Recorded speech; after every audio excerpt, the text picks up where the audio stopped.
अवधूत चिंतन श्री गुरुदेव दत्त. श्री स्वामी समर्थ. स्वामी भक्तांनी कुठल्याही नकारात्मक घटनेत अडकू नये म्हणून स्वामी सतत प्रेरणा देतात आणि ते प्रेरणा देण्याचं एक छोटंसं माध्यम म्हणजे स्वामी संदेश असतात. चला तर मग ऐकूया आज तुमच्यासाठी स्वामी काय संदेश देतात. आणि स्वामींचं मार्गदर्शन ऐकण्या अगोदर कालच्या संदेशाला ज्यांनी फर्स्ट कमेंट केली होती त्या सर्वांचे मनापासून आभार.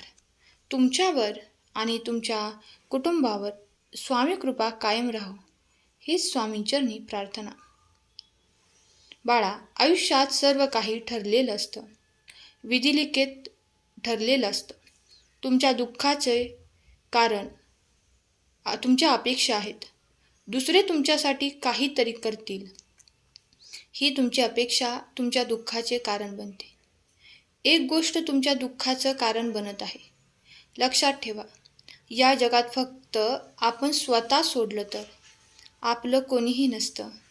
आयुष्याचे प्रॉब्लेम जेव्हाही संपणारे असतात त्या अगोदर आयुष्य आपल्याला अशा परिस्थितीमध्ये नेते तिथे आपल्याला जगण्यापेक्षा मरणं भारी वाटतं. पण लक्षात ठेवा, त्या काळात जो टिकतो त्याचा सुवर्णकाळ 100% सुरू होतो. आणि आयुष्य जगताना सतत याही गोष्टी लक्षात ठेवल्या पाहिजेत. आयुष्याच्या वाटेवरचा प्रवास कधीही ठरवून केला जात नाही. जशी वळणे येतील तसं वळावंच लागतं. म्हणून प्रॉब्लेम कधी संपतील याचा विचार करण्यापेक्षा ते कसं संपवता येतील याचा विचार करा. लक्षात घ्या, तुमचे सगळे प्रॉब्लेम त्या दिवशी संपतील जेव्हा तुम्हाला विश्वास होईल की सगळी कामे स्वामींच्या इच्छेने आणि स्वामींच्या नियोजनाने सुरू आहेत. त्या दिवशी तुमची चिंता संपेल.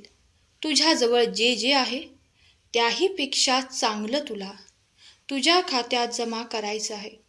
त्यामुळे सगळ्यात पहिल्यांदा समोरच्याला कोणत्याही कृतीसाठी जबाबदार ठरवणं बंद कर. साध्या साध्या गोष्टींसाठी परिस्थितीला दोष देणं बंद कर. आणि माझ्या नशिबात असेल तर मिळेल हे नकारात्मक वाक्य बोलणं बंद कर. कारण तुम्ही जर नकारात्मक विचार केला तर आयुष्यात सुद्धा नकारात्मकच घटना घडतात. आयुष्यातले प्रॉब्लेम संपले की सर्व काही ठीक होईल. जर तुम्ही पुढे सांगितलेल्या गोष्टी करायला सुरुवात केली तर रिकामा वेळ मिळाल्यावरही शिल्लक गोष्टी करण्याबद्दल विचार करण्यात वेळ वाया घालवू नका. साधना करायला कधीही आळस करू नका. नामाचा उपयोग व्यवहारासाठी करू नका. नाम स्वार्थासाठी नसतं. माझ्या हातून होणार नाही, मला करता येणार नाही असं म्हणू नका.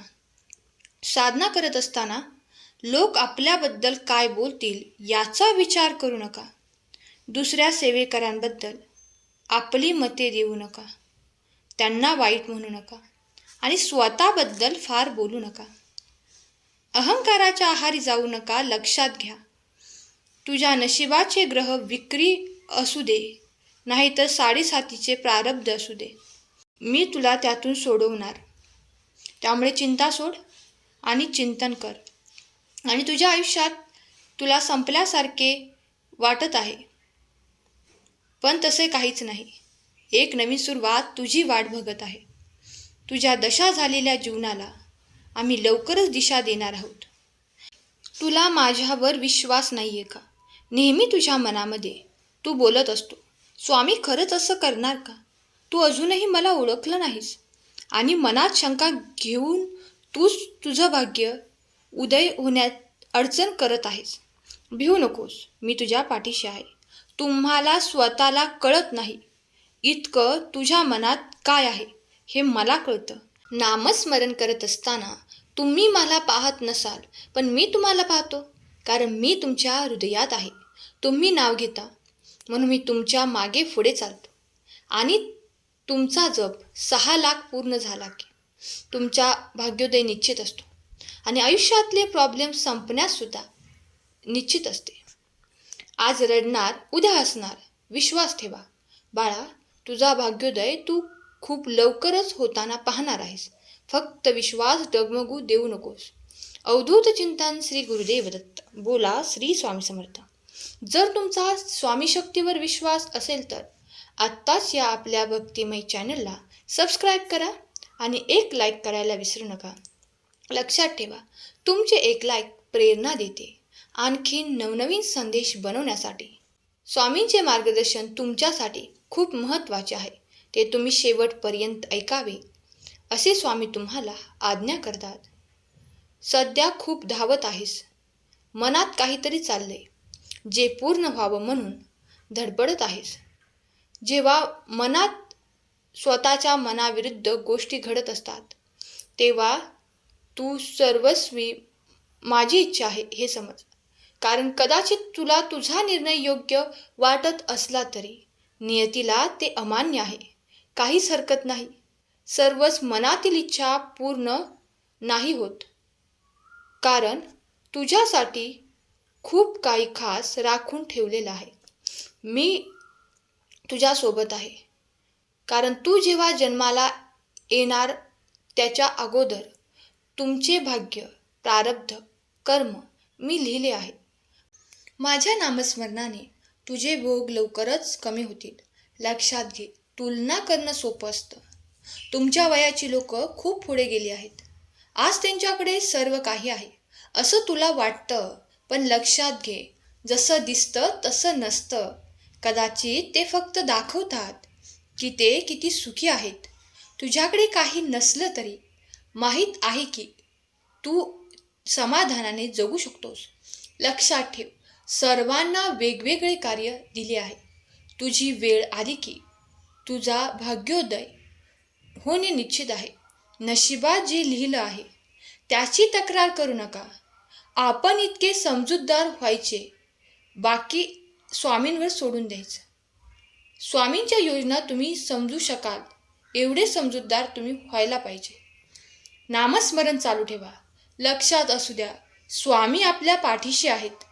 बाळा, तुला खूप प्रश्न आहे, तुला उत्तर आता सापडत नाही तर समज वेळ अजून आली नाही. आयुष्यात उपकार घेणं पहिलं थांबव. त्याने तू दुबळा होत आहेस. प्रत्येक क्षण म्हणजे तुझ्यासाठी एक नवीन संधी आहे.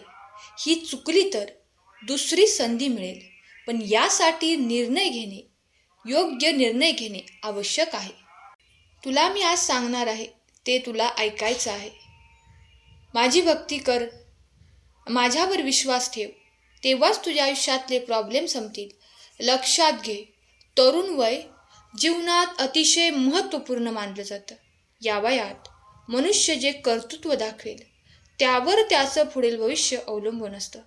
यासाठी या वयातच नामस्मरणाची जोड दिली तर मनातील अविश्वास दूर होऊन एकाग्रता साधण्यास मदत होते. हल्लीच्या धकाधकीच्या जगात प्रत्येक क्षेत्रात प्रगती करण्यासाठी तरुण वयात नामस्मरण करण्याची सवय लावून घे. देवी देवता तुला आशीर्वाद देतील. भाग्याचे दरवाजे बंद झालेले उघडे करतील आणि आयुष्यातले प्रॉब्लेम सुद्धा संपतील. तुला 84 लक्ष योनीतून जन्म घेतल्यानंतर श्री स्वामी समर्थ म्हणण्याची संधी मिळाली. ते व्यर्थ घालवू नकोस. आयुष्य वाया घालवू नकोस. किमान 11 माळी जप नित्य नेमाने आणि शक्य तेवढ्या एकाग्रतेने कर. फार गंभीर बनून जगू नका. हे विश्व करोडो वर्षापासून आहे. इथे कित्येक आले आणि किती गेले. कोणा वाचून कोणाचं काहीच थांबत नाही. जे व्हायचंय ते होतच राहणार. त्यामुळे आयुष्यातले प्रॉब्लेम कधी संपतील याचा विचार करण्यापेक्षा थोडंसं आयुष्यसुद्धा जगून घे. कारण तुमचा वेळ मर्यादित आहे. त्यामुळे इतर लोक काय म्हणतात हे जाणून घेण्यात वेळ वाया घालवू नका. इतरांच्या विचारातून बनलेल्या धोरणावर जगू नका. इतरांच्या विचारांचा आवाज तुमच्या आतल्या आवाजाला दाबत आहे. लक्षात घ्या, देव तुमची परिस्थिती बदलत नाही, कारण त्याला तुमची मनस्थिती बदलायची आहे. विचार बदला, प्रॉब्लेम संपायला सुरुवात होईल. तुमचं काय गेलं की तुम्ही रडत आहात? तुम्ही काय घेऊन आला होता जे हरवलं आहे? तुम्ही काय निर्माण केलं होतं जे नष्ट झालं आहे. तुम्ही जे घेतलं ते उद्या दुसऱ्याचं असेल, कारण परिवर्तन हाच या संसाराचा नियम आहे. जेवढ्या लवकर तू हे स्वीकार करशील तेवढे तुझ्या आयुष्यातील प्रॉब्लेम संपून जातील आणि प्रॉब्लेम निर्माणच होणार नाहीत. अवधूत चिंतन श्री गुरुदेव दत्त. स्वामी शक्तीवर विश्वास असेल तर आत्ताच चॅनलला सबस्क्राईब करा आणि एक लाईक करायला विसरू नका. आजचा संदेश शेवटपर्यंत ऐकल्याबद्दल धन्यवाद. स्वामी तुम्हा सर्वांच्या सर्व चांगल्या इच्छा पूर्ण करोत. तुम्हाला सुखात, आनंदात, ऐश्वर्यात ठेवोत. ही स्वामी माऊली चरणी प्रार्थना. धन्यवाद स्वामी.